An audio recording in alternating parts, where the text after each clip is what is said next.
Apocalipsis capítulo 2, versículos 1 al 7. Y lo vamos a leer pensando en el título del tema de hoy, que es una iglesia caracterizada por el amor.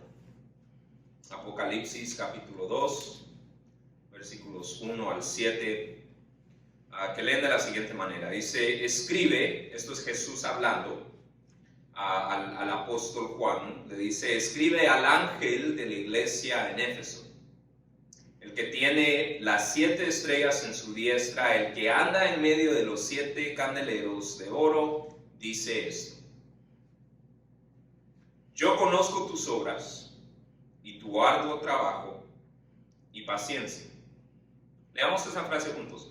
Yo conozco tus obras y tu arduo trabajo y paciencia, y que no puedes soportar a los malos, y has probado a los que se dicen ser apóstoles y no lo son, y los has hallado mentirosos, y has sufrido y has tenido paciencia y has trabajado arduamente por amor de mi nombre y no has desmayado.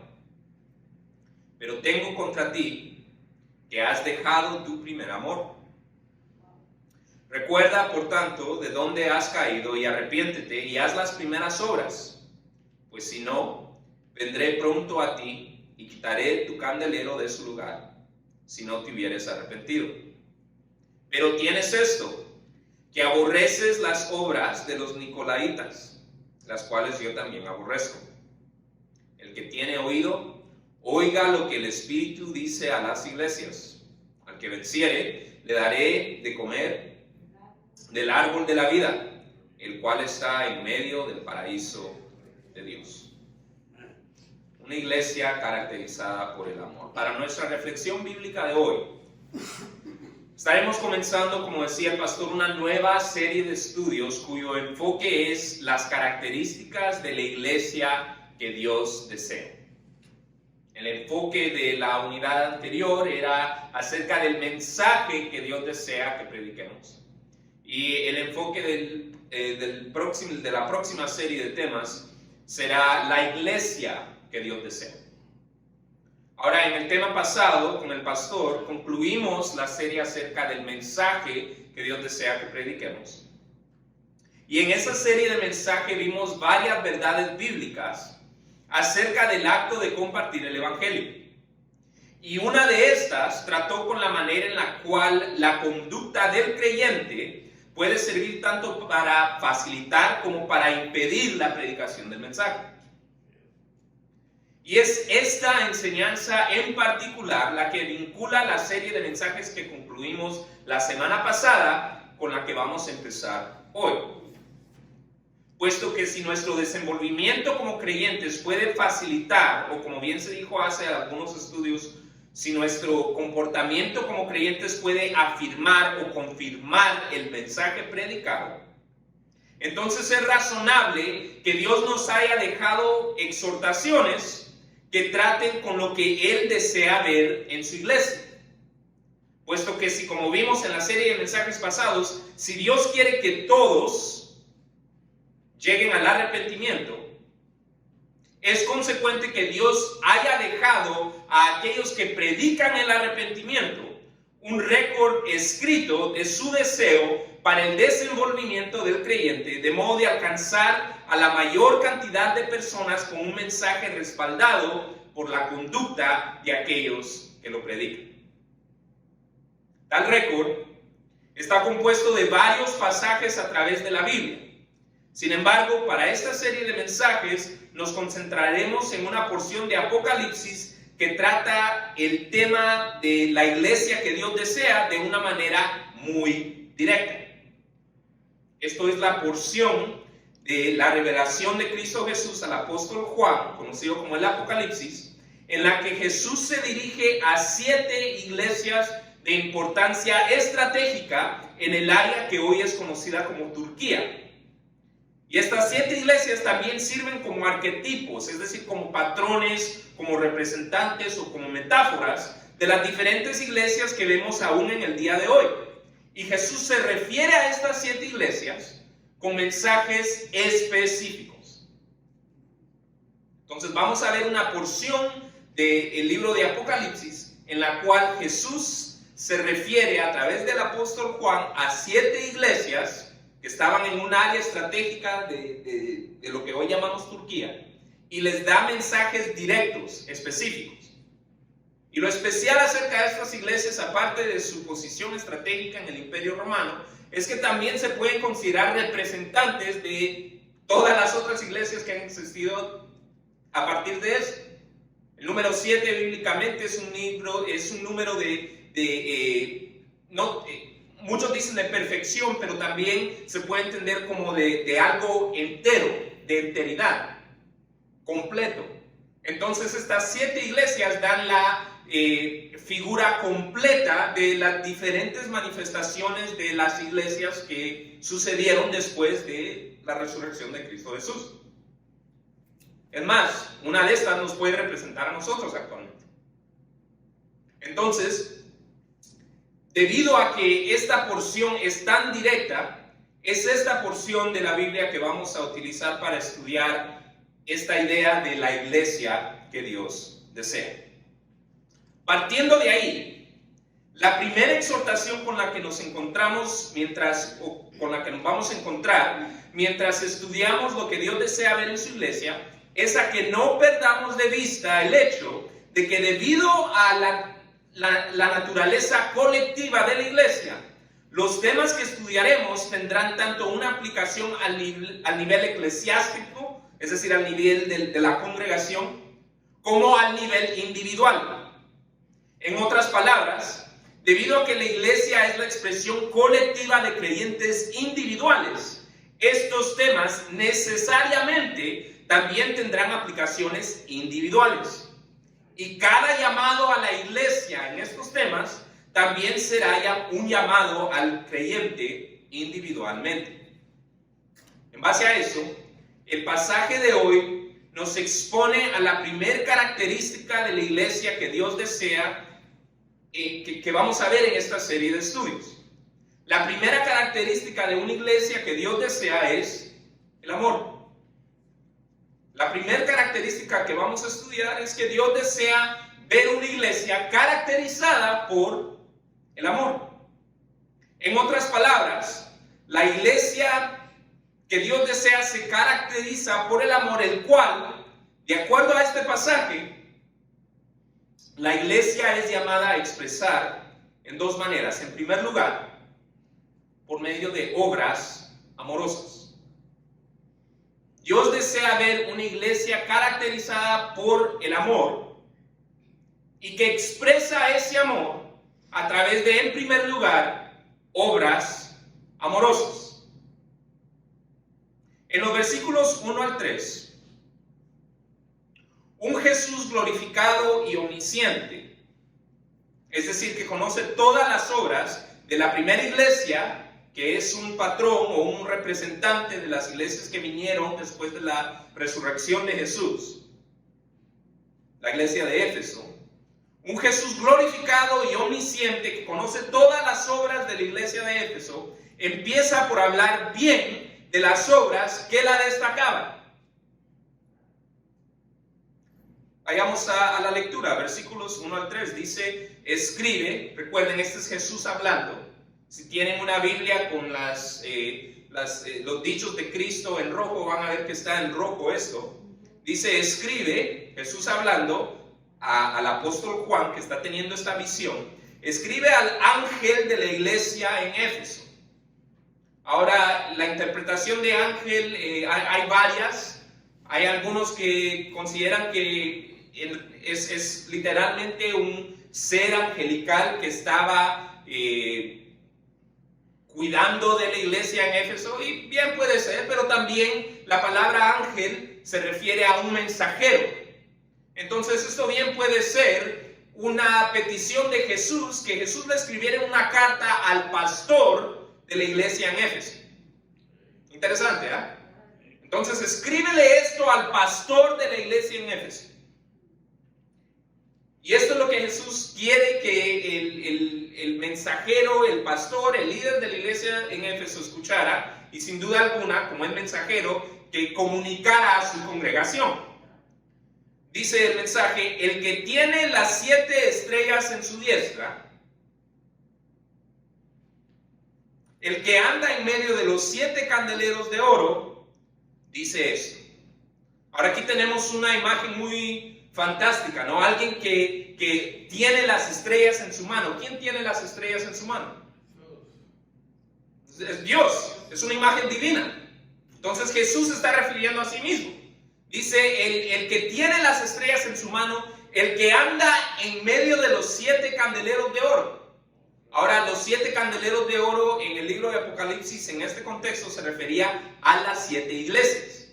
Entonces lo que Jesús está diciendo es: yo, el que anda en medio de ustedes, el que conoce y sabe cómo se están desenvolviendo. Y para ponérselo claro, después de introducirse de esta manera, el versículo 2 dice, lea conmigo esa primera frase: yo conozco tus obras. Jesús está diciendo: yo soy omnisciente, yo sé lo que tú has estado haciendo. Y para bendición de la iglesia en Éfeso, Jesús empieza a mencionar varias cosas geniales. Dice: yo sé tus obras, yo conozco tus obras, y lea conmigo: tu arduo trabajo y paciencia, y que no puedes soportar a los malos. Y continúa y explica esto de que no puedes soportar a los malos. Dice: y has probado a los que se dicen ser apóstoles y no lo son, y los has hallado mentirosos. Y has sufrido, y has tenido paciencia, y has trabajado arduamente por amor de mi nombre, y no has desmayado. Entonces lo que vemos en estos primeros 3 versículos es un Jesús glorificado con las estrellas en su mano, que se mueve a través de todas sus iglesias, que empieza a hablar bien de las obras que destacaban a la iglesia de Éfeso. Ahora, la palabra amor figura aquí, la vemos en el versículo 3. Dice: has sufrido y has tenido paciencia y has trabajado arduamente por amor de mi nombre, y no has desmayado. Por lo cual podemos ver que las obras que Jesús estaba describiendo aquí son obras amorosas. Son cosas que habían hecho por amor del nombre de Jesús. Eran cosas amorosas. Ahora, ¿cuáles eran estas obras?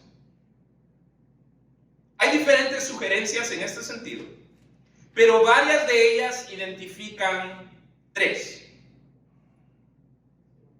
La primera es lo que vemos en el versículo 2, dice: yo conozco tus obras y tu arduo trabajo. Arduo trabajo.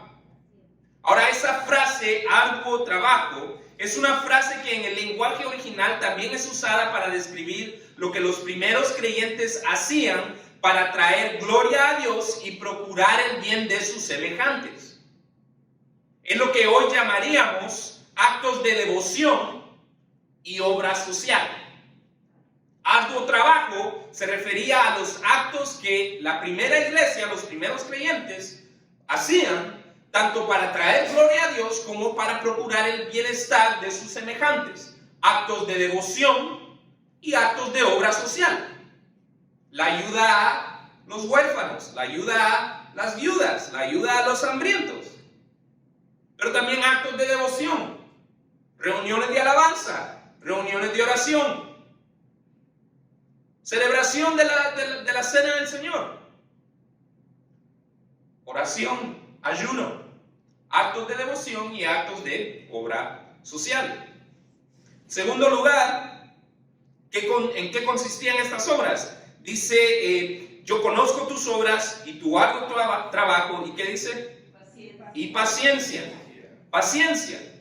Palabra que, una vez más, en el lenguaje original también es usada para describir la lealtad. Interesante. La lealtad y perseverancia de los primeros creyentes, tanto ante situaciones difíciles, como lo serían la pérdida de un ser querido, la enfermedad de un ser querido, la enfermedad personal,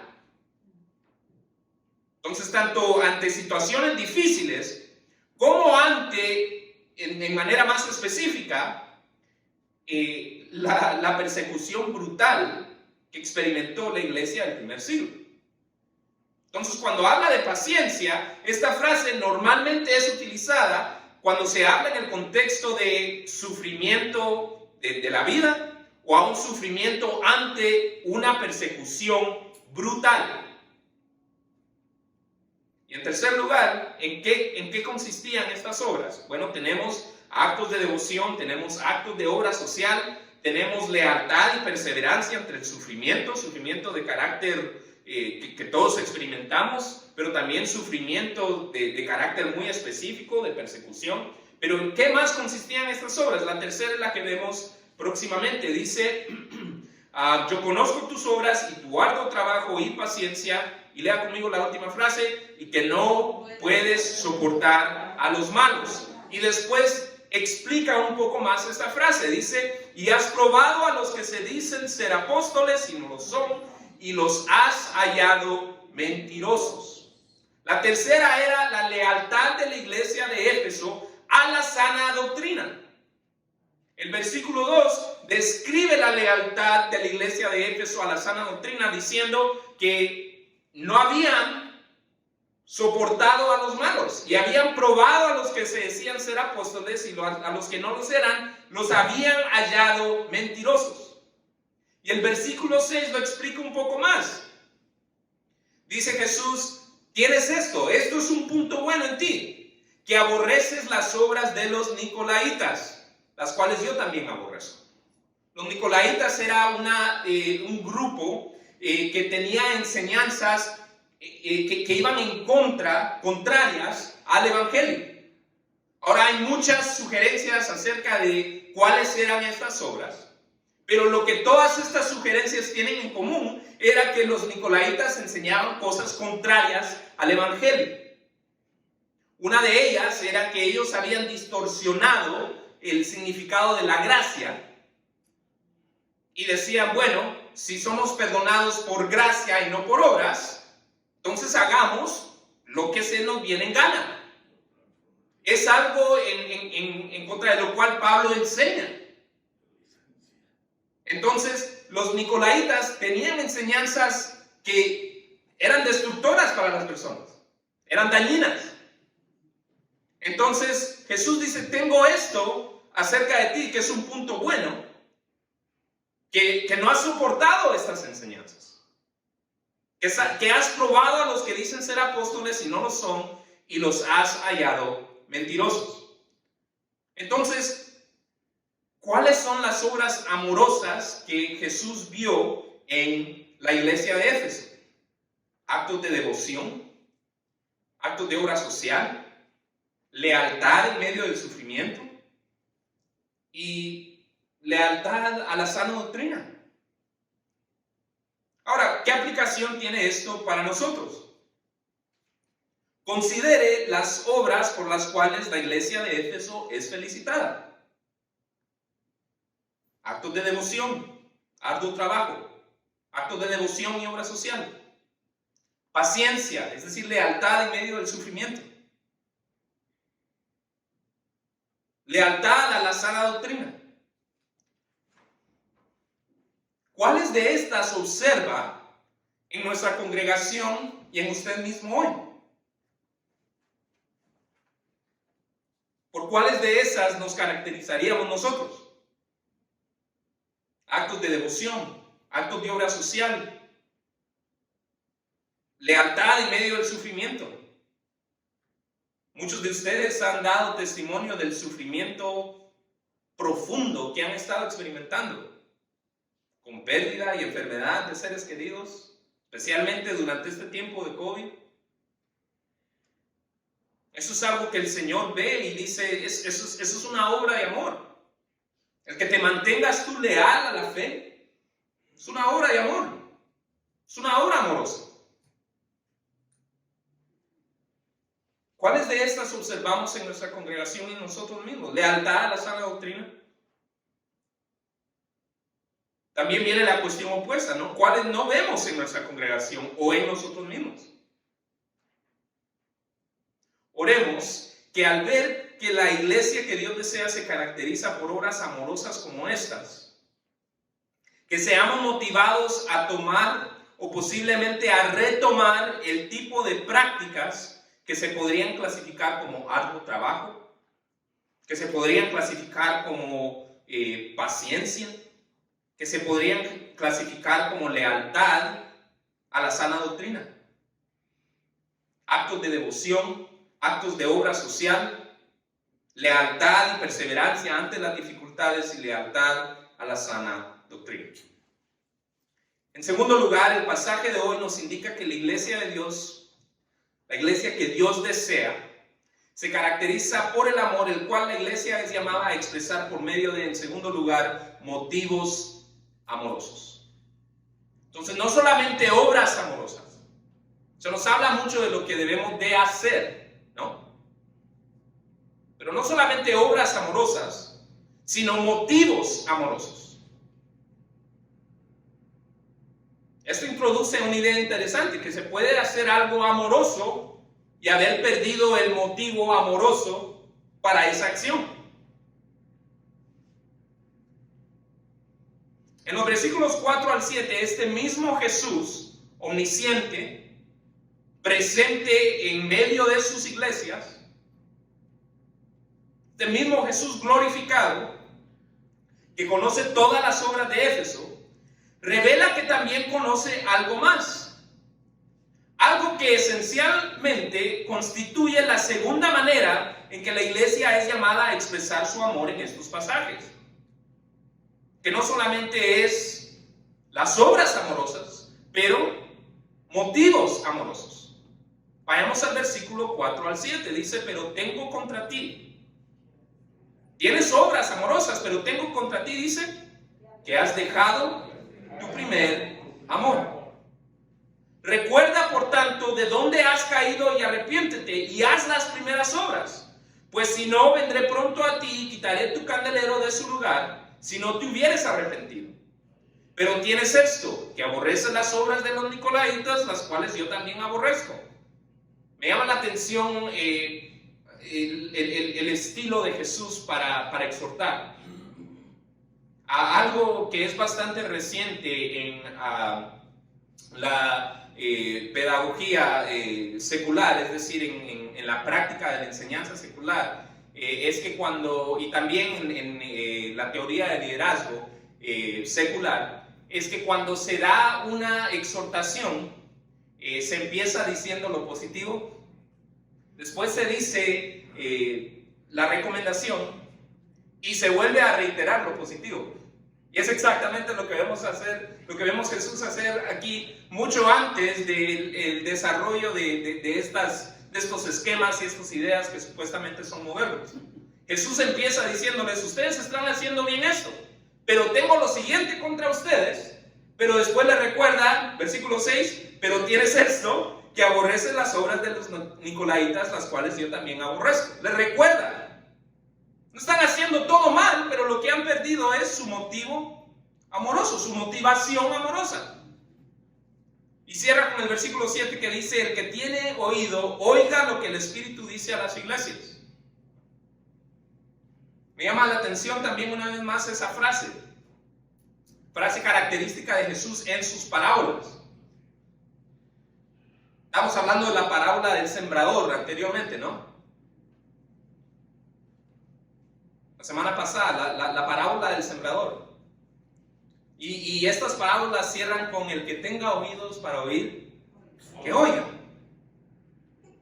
Pero a lo que se refiere esa frase es el que tenga el terreno preparado en su corazón, que reciba esta palabra para que crezca en usted. ¿Y cuál es esta palabra? Dice, al que venciere le daré de comer del árbol de la vida, el cual está en medio del paraíso de Dios. Interesantemente vemos la palabra amor figurar una vez más aquí. Pero esta vez se usa como parte de la frase primer amor. Y al ver la palabra amor como parte de esta frase, primer amor, podemos ver que a lo que Jesús está llegando aquí es a los motivos de la iglesia. Puesto que si la frase primer amor nos hace pensar en la manera que alguien se comporta al inicio de una relación, esta es más o menos la idea. La motivación que se ve cuando alguien inicia una relación. En otras palabras, lo que Jesús deseaba de la iglesia de Éfeso no era solamente que hicieran obras amorosas, sino que las hicieran con el motivo correcto, el motivo que los impulsaba al inicio de su conversión. Ahora, hay otras frases adicionales en estos versículos que nos indican que lo que Jesús deseaba era que Éfeso corrigiera sus motivos a motivos amorosos. La primera la vemos en el versículo 5. En la cual Jesús les explica la inevitable consecuencia de continuar operando sin reconsiderar sus motivos. La combinación de la frase quitaré tu candelero de su lugar con la idea de primer amor llama a la mente tanto lo que Jesús enseñó acerca de una luz en Mateo 5 como lo que Pablo enseña en 1 Corintios 13. El versículo 5 dice: recuerda por tanto de dónde has caído y arrepiéntate y haz las primeras obras, pues si no, vendré pronto a ti y quitaré tu candelero de su lugar. Ahora, el pastor nos hablaba que muchas veces tenemos una imagen, hoy mismo nos hablaba el pastor que muchas veces tenemos una imagen distorsionada del Señor y pensamos que el Señor está ahí con el látigo, listo, para cada vez que nos equivocamos. Pero el problema no es ese. El Señor ha puesto el camino de la vida frente a nosotros. Y fuera del camino de la vida lo que existe es la muerte. Y cuando nos desviamos del camino de la vida, empezamos a experimentar muerte en diferentes áreas de nuestra vida. Puede ser muerte espiritual, puede ser muerte de la paz. Pero no es porque el Señor esté ahí con un látigo, es porque simplemente Él nos ha dado el camino de la vida. Y esto es lo que Jesús está explicando aquí. Cuando leemos y quitaré el candelabro de tu lugar, no es que Jesús iba a venir y dámelo, te lo voy a arrebatar. Lo que iba a suceder es lo que va a suceder inevitablemente cuando hacemos las cosas sin un motivo de amor. Entonces le voy a leer dos pasajes. El primero tiene que ver con lo que Jesús enseñó acerca de la luz. Yo se lo leo, no tiene que ir ahí. Si lo quiere apuntar, es Mateo 5, versículos 14 al 16, que dice lo siguiente: vosotros sois la luz del mundo. Una ciudad asentada sobre un monte no se puede esconder. Ni se enciende una luz, ni se prende la candela en un candelabro, y se pone debajo de un almud o una mesa, sino sobre el candelero, para que alumbre a todos los que están en casa.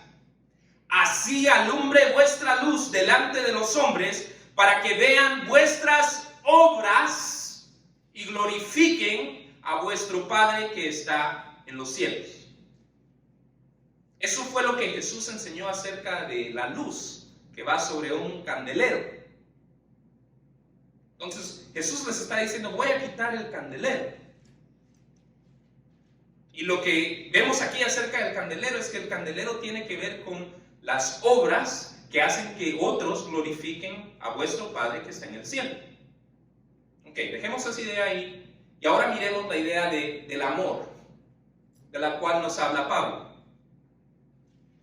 1 Corintios 13, 1 al 3, yo también se los puedo leer, no necesitan ir ahí. Pablo escribe: si yo hablase en lenguas humanas y angélicas y no tengo amor, vengo a ser como metal que resuena o címbalo que retiñe.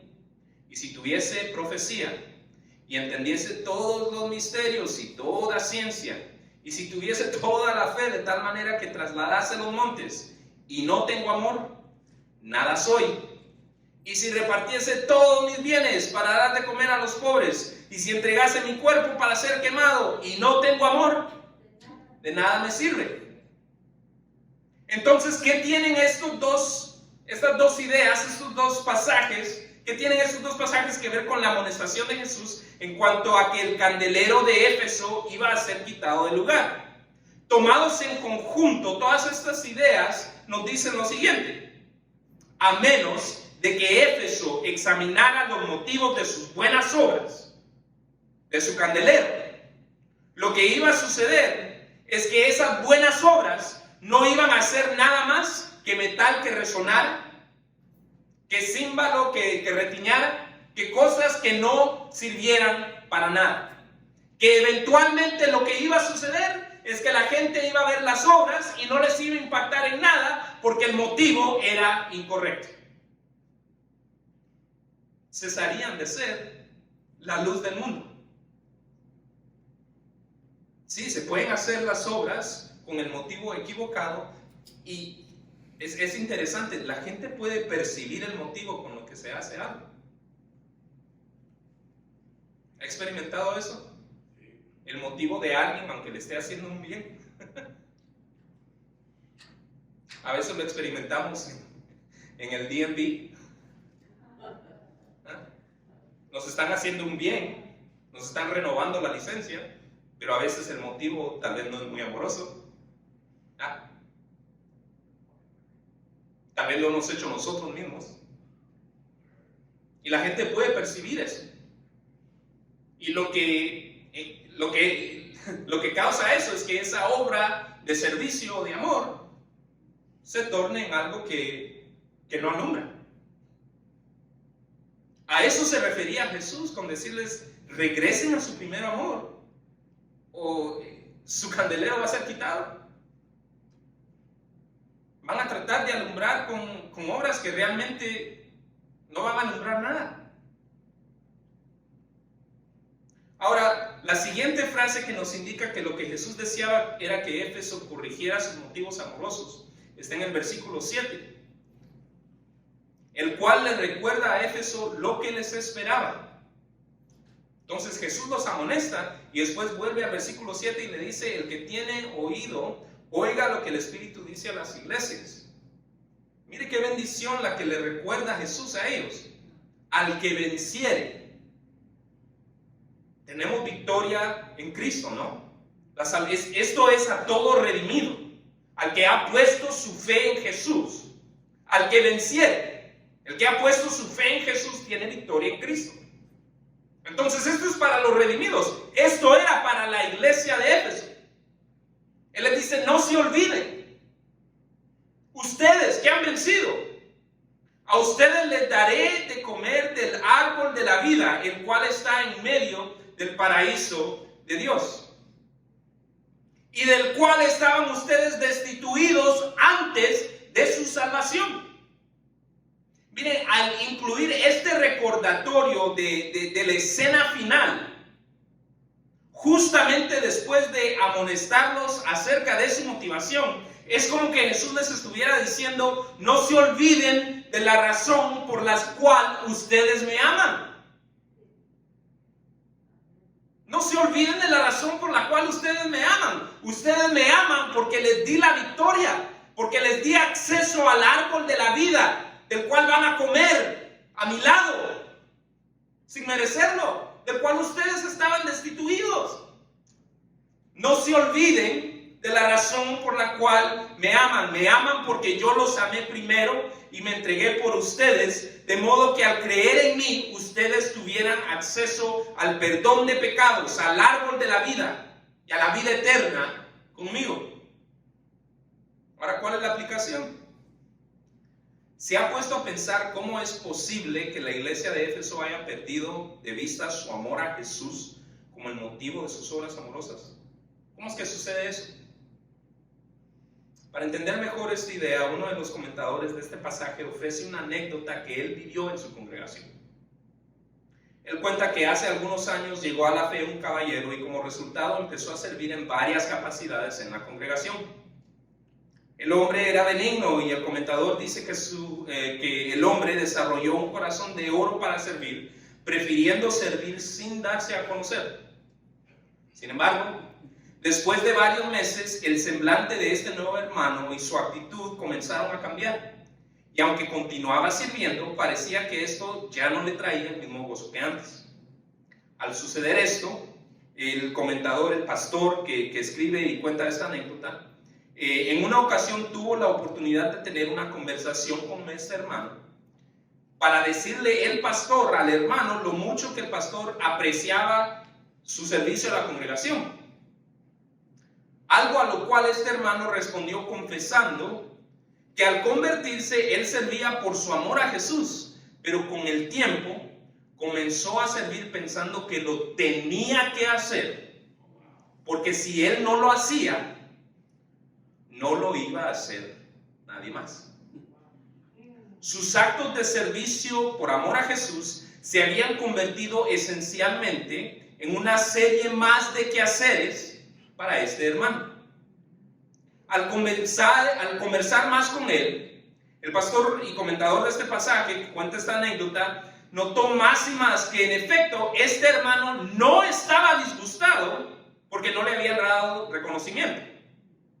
Tal vez ahí fue honestamente, le gustaba servir sin darse a conocer, entonces tal vez se enojó porque nadie le dio a conocer. No era ese el caso.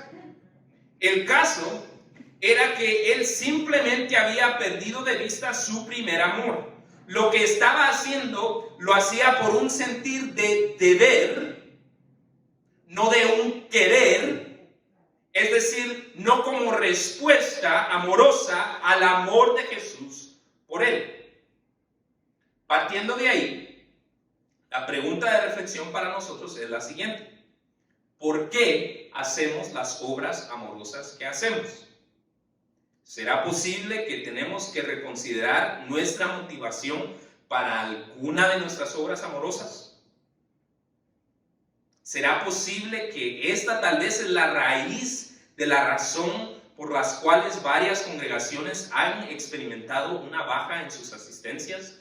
Porque hay creyentes que han perdido de vista el primer amor. Oremos que el Espíritu Santo nos traiga a conciencia de la victoria eterna e inmerecida que tenemos en Jesús, tanto como del hecho de que sin amor a Él no podemos ser el tipo de luz que Él desea que seamos para el mundo, de modo que podamos hacer con el motivo correcto aquellas cosas que tal vez hemos empezado a hacer por deber, más que por un querer, por un deseo de responder amorosamente al amor que Jesús tiene por nosotros. El pasaje de hoy nos demuestra que Dios desea una iglesia que se caracteriza por el amor. El amor expresado tanto por obras amorosas como por motivos amorosos. Sin embargo, antes de empezar a pensar en el tipo de iglesia que Dios desea, debes de empezar por unirte a la iglesia de Dios a través de tu salvación, la cual puedes alcanzar al avivar tu espíritu creyendo en el mensaje de Jesús. ¿Cuál es el mensaje de Jesús? ¿Qué es lo que Jesús quiere que sepas?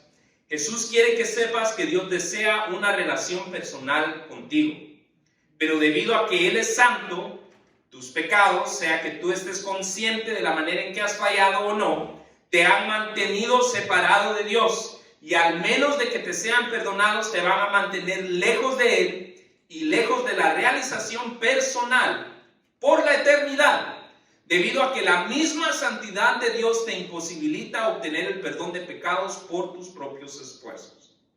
Sin embargo, Dios te ama, nos ama tanto, que envió a su Hijo Jesús, para que si tú crees que Él es el Hijo de Dios, que vivió sin pecado y murió, resucitó en pago completo y únicamente satisfactorio por tus pecados. Y si tú lo crees de tal forma que quieres comenzar a vivir la vida para demostrarle lo agradecido que te sientes con Él por darte acceso al perdón de pecados, al darle tú la espalda al pecado, tus pecados te serán perdonados y tendrás acceso al reino de los cielos.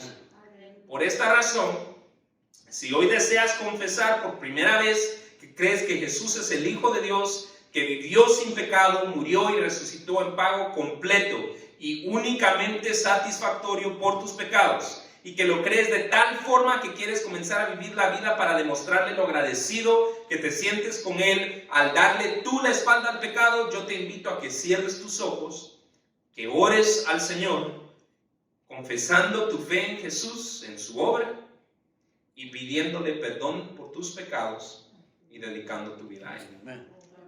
Por otra parte, si ya eres un seguidor de Jesús, te invito a que dejes que este pasaje que acabamos de leer te inspire tanto a retomar aquellas obras amorosas que tu congregación o que tú en lo individual has dejado, como a contemplar la victoria inmerecida que Jesús ha ganado para todos los que han depositado su fe en Él, de modo que podamos hacer con el motivo correcto aquellas cosas que tal vez hemos estado empezando a hacer por deber, más que por un querer, por un deseo de responder amorosamente al amor eterno que Jesús tiene por nosotros. Pastor. Estamos empezando una serie de temas muy sensibles para la iglesia el día de hoy. La iglesia que se caracteriza por el amor. A través de expresar ese amor de Dios por obras. A todos nos gusta cuando nos dicen lo bueno que hacemos. Nos encanta. Pero somos tan sensibles para escuchar aquello que no hiciste bien. Rápido nos ofendemos, nos cerramos. Y yo creo que el Señor ya se ha dado cuenta de que todos los que hemos creído necesitamos reflexionar seriamente en esto. Hay que pensar en nuestras obras, en las obras sociales que hacíamos, en las obras de devoción que hacíamos. Hay que pensar en nuestra lealtad a la perseverancia en medio de la dificultad. Hay que pensar también en la lealtad a lo que creemos, a la doctrina sana. Una iglesia que se caracteriza por el amor también expresado por motivos correctos. Esta es la parte más sensible, yo creo, de este tema. Yo cierro para mí este tema con este segundo punto. Que hay que expresar el amor con los motivos correctos, por los motivos correctos. Porque es muy fácil cambiar la motivación, hermanos. Muy fácil. Hay demasiada tentación para hacerlo. Y es que somos muy manipuladores. Muchas veces nuestra tendencia a manipular es la motivación por la que hacemos cosas buenas para los otros. Así que yo cierro esto para mí diciendo la mala motivación o la motivación incorrecta